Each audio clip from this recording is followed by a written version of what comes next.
حجویری کابینات کے بعد سیرانی کابینات کے اسلامی بھائیوں کو نگران پاکستان انتظامی کابینہ نے اپنے مدنی پھولوں سے نوازا۔ مدنی مرکز فیضان مدینہ سردار آباد پنجاب پاکستان میں آپ نے دعوت اسلامی کے اشاعتی ادارے مکتبۃ المدینہ کی شائع کردہ 152 رحمت بھری حکایات نامی کتاب بھی دکھائی۔ رحمت بھری حکایات بہت ہی پیاری کتاب ہے۔ مدنی چینل کے ناظرین کو بھی ترغیب دلاؤں گا اور آپ کو بھی، حاضرین کو بھی۔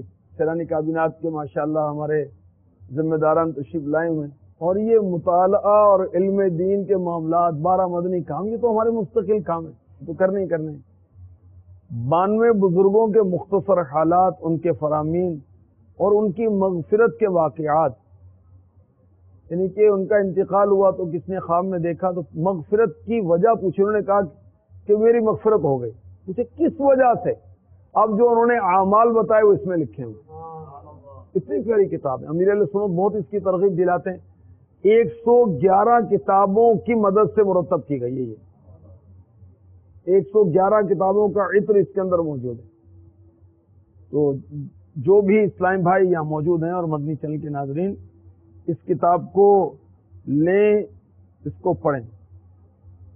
اللہ ہمیں دینی مطالعے کا شوق عطا فرمائے۔ رحمت بھری حکایت نمبر 35، استقبال کے لیے جنت سجائی گئی۔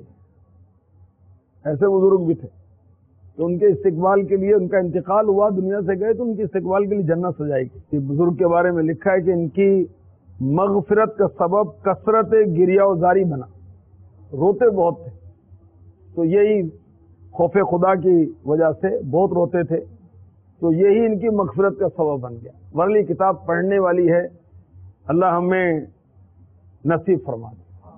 آمین بجاہ النبی الامین صلی اللہ تعالی علیہ وسلم۔